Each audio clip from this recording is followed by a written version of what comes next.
em primeira mão é enviado. Por quê?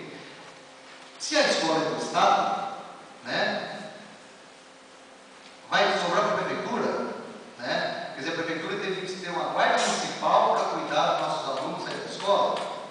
Porque se ela é do Estado, ela tem que ter polícia militar, né? Então essa polícia militar, hoje nós temos a quantidade de policial, não temos.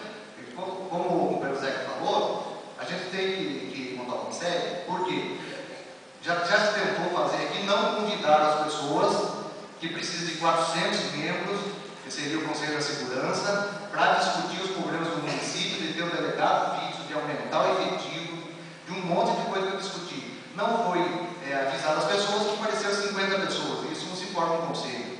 Então, o nosso povo está sem informação, né? Está sofrendo uma coisa que ele poderia ajudar a resolver em muito, né? Então, o que eu quero dizer com isso é que, se as escolas estaduais estão com